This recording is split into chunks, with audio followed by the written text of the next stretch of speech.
You are all aware that it's Super Bowl weekend, and this is what's happening. Of course, in a Super Bowl, you've got people eating a lot of chicken wings, and 1,400,000,000 chicken wings are expected to be eaten. That is the Super Bowl chicken wingonomics. So, how many wings are there for eaten during the Super Bowl? Ta-da! Chicken wingonomics. Americans will eat approximately 1.38 billion chicken wings on the Super Bowl weekend, 27 more million wings than last year. How do these chicken wings measure up? Well, it would do an end-to-end from LA Memorial Coliseum in LA, California to Gillette Stadium in Foxborough 28 times. You've got three times enough to click to circle the earth with 1.38 billion chicken wings. And you've got enough to put 640 chicken wings on every seat in all 31 NFL stadiums, almost one third of the way to the moon. If each wing were 1 second, that would be 44 years. So that's the National Chicken Council.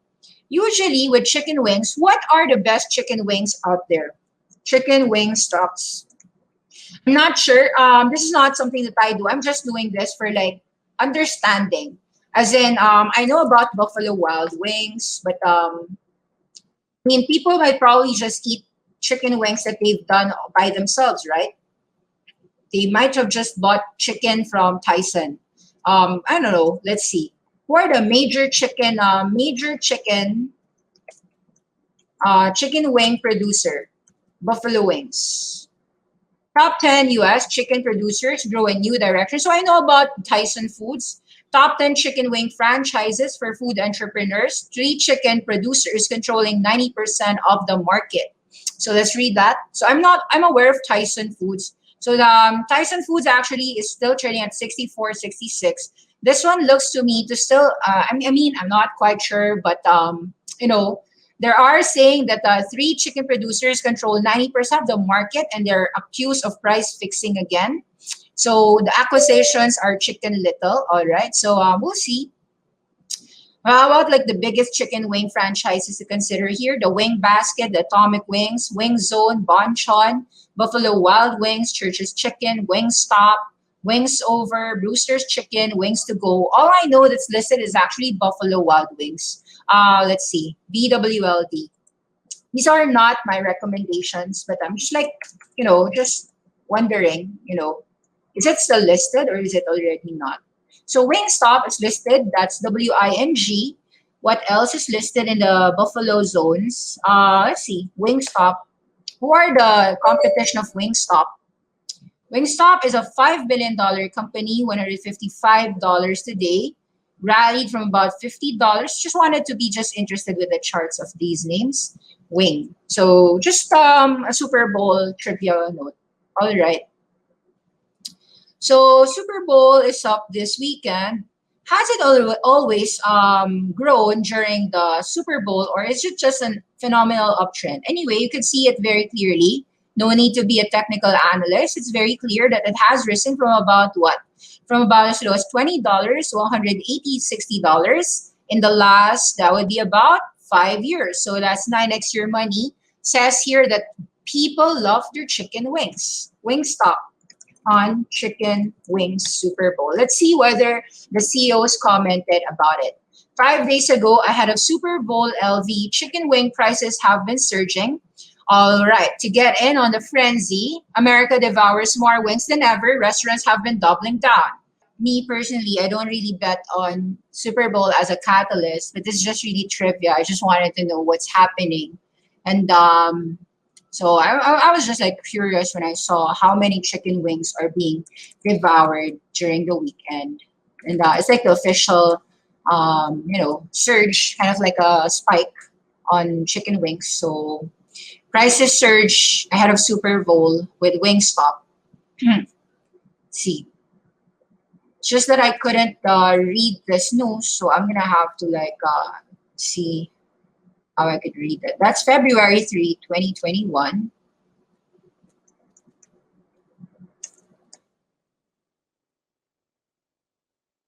What else are the stuff to share? Wait up.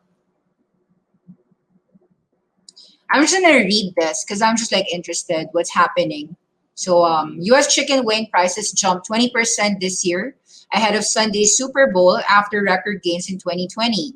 So America has been doubling down, and restaurants are even doubling down. Chains like Chili's have been investing in new brands. Wingstop is averaging almost three store openings in a single week. So America's appetite for chicken wings appears unending, and restaurants are just all doing all the rush to feed it. Might seem impossible, but the pandemic actually made one of the country's favorite menu items even more popular. After the government forced restaurants to close down, takeout and delivery orders took off. That sparked a surge in the purchases of wings, which are good for delivery because they don't get soggy. The effects of the boom have been widespread. During COVID, the value of many kinds of meat initially surged, climbing to an all-time high, including a 20% increase just this year that's been accelerating. Meanwhile, the stocks of restaurants like Wingstop are soaring. Chili's and Applebee's started even developing their own deep fried chicken wing parts. So, and now comes the Super Bowl, the biggest wing eating day, despite the pandemic limiting large parties for the NFL's title game. The number of chicken wings is recording 1.4 billion. 1.4 billion. So this is usually a week later is, of course, Valentine's Day, a top five occasion for wing purchases. Wings are just a very hot item. It is shareable and it just delivers well. Chicken is only adding to the marvelous run that it saw past beef as America's favorite meat in the early 1990s. Per capita consumption of chicken grew to an estimated 96 pounds in 2020, a jump of 60% from 3 decades ago, according to 60 pounds of beef. Yeah, all right. So interesting facts, but it's not a 10x move in case you're asking. I'll go ahead and answer you already. It's not a 10x move. I'm just like doing this because I'm just curious about the chicken wing story. Demand showing no signs of slowing down. Atomic Wings had chain about a dozen locations, mostly in New York and Maryland. In some cases, customers are content to even wait 2 hours during a busy sports watching day for orders. In a pandemic, sales have doubled at some outlets. So Domino's Pizza also revamped their wings, new sauces for the lineup in July. We're selling all the wings that we can get our hands on. And Hoots Wings, which is a restaurant concept, has found new interest from franchisees wanting to open one. Chili's and Maggiano's, both owned by Brinker International Inc., launched its Just Wings, and the brand is being delivered via DoorDash. So let me take a look at Brinker International Inc. Let me see about the competition of these chicken wings companies. Brinker International Inc. Brinker. All right, so its ticker symbol is EAT, as in kain. All right, so the ticker symbol EAT has already 8x. My gosh, 8 to 64. I don't study a lot of restaurants, not a lot, but interesting chart. Makes me want to study it actually. 54 breakout here. So those who have it, congratulations. You've been eating a lot of your food, and looks like this one is an interesting company. Let me take a look at Brinker International Inc. So, by the way, in terms of like restaurants, I'm actually looking to buy into Union Square Hospitality Group, the Shake Shack SPAC. We're gonna discuss that later on. But before we go there, segue first. Let me read about Brinker International, which is a restaurant company. It's an American company that owns Chili's and Maggiano's Little Italy restaurant chains. So it's here in the Philippines, we also eat the Chili's. Yeah, so we are aware of this restaurant. Welcome to Brinker, investors. All right, we are glad that you are here. Our passion is to make people feel special, and we are the world's leading casual dining restaurant company. Founded by Norman Brinker in Texas, we have ventured far from home, but stay true to our dots. We open and operate and franchise more than 1,600 restaurants in 29 countries, two territories under the names Chili's Grill and Maggiano's Little Italy. Our passion is making people feel special, and we hope you feel at each passion every time you visit one of our restaurants or our home office. So we started our story in 1997. This is Chili Heads. We exist to bring people. And Maggiano's Little Italy, from our humble beginnings, we serve homemade Italian classics. This is like making me hungry. All right, so investors, let's take a look at that. How much is their market cap so far? and what are their sales. So supplemental information, webcast and transcript, October 28, 2020. Let's take a look at some of their events. Edited transcript. All right. Okay. There's been a lot of discussion about what a virtual brand is. It's just wings. It is not a disposable vehicle. We've committed to this brand for the long haul. Okay, so they're doing virtual brands. So in our entry to do virtual brands, we have the scale, the asset ownership, well-equipped kitchens, right technology, unbelievably strong operators who can focus and deliver consistently.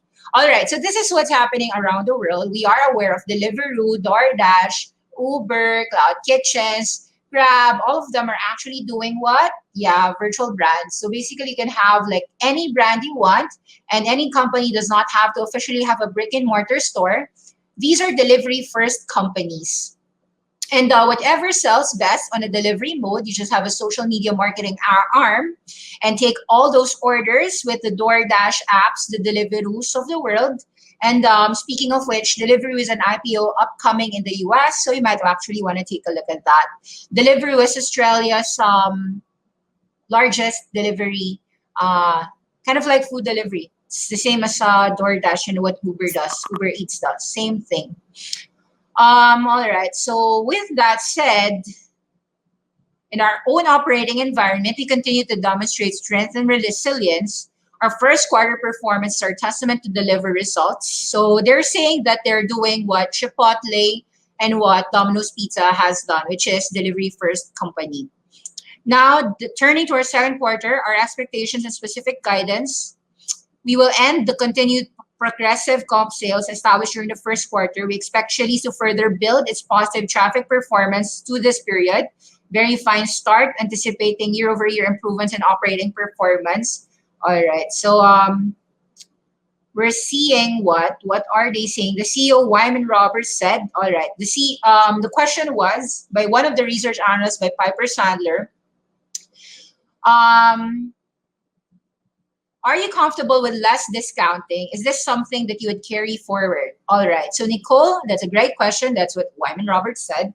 We are, because we have such strong built-in value propositions in the menu. When you look at value scores across the country, across the category, Chili's has one of the highest, if not the highest, in casual dining. So value is built every day, and it's been out there long enough. That's really great, strong awareness levels, and we're not going to do limited time promotions in a historic sense. That's just not what we are. We don't see their effectiveness, meaning they're not going to do promotions.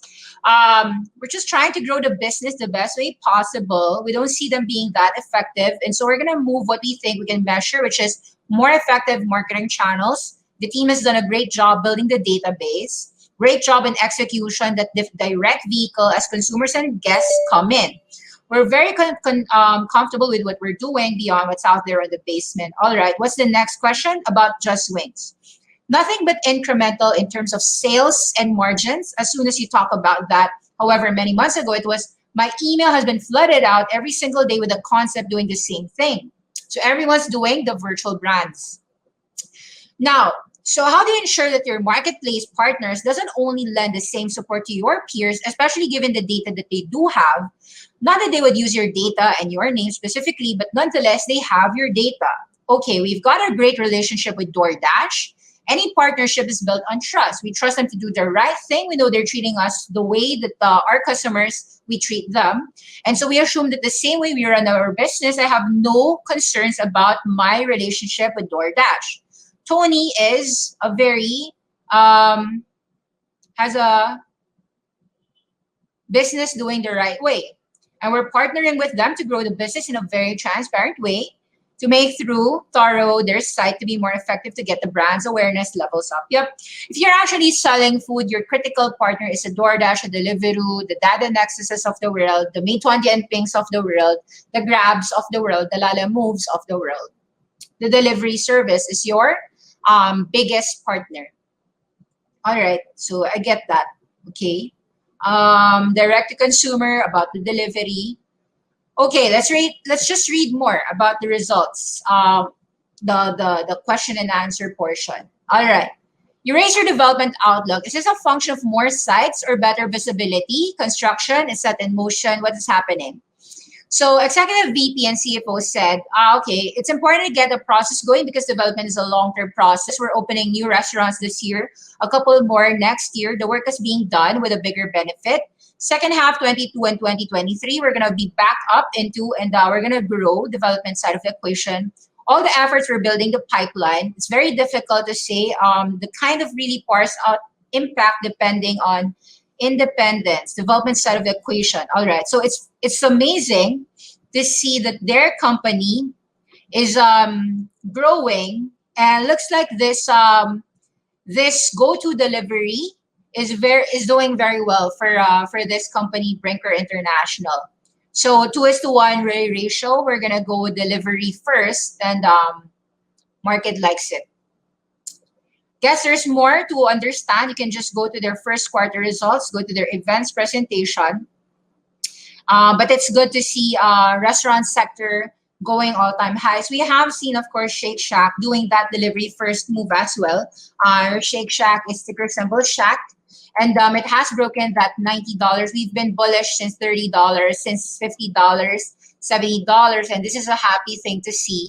And we do believe that companies with a delivery first motive and the companies that are pivoted for that with a lot of franchisees, partners, especially because Shake Shack is like, in my view, like a smaller McDonald's. It's a better McDonald's. So yeah, I'm just bullish on these types of restaurants. So I'm bullish on companies that are able to pivot, and these are yeah. Burger International, I don't have it, but I guess that they're doing well. So good to see that. Maggiano's, Little Italy, Chili's, so doing well. All right, Wingstop also doing well.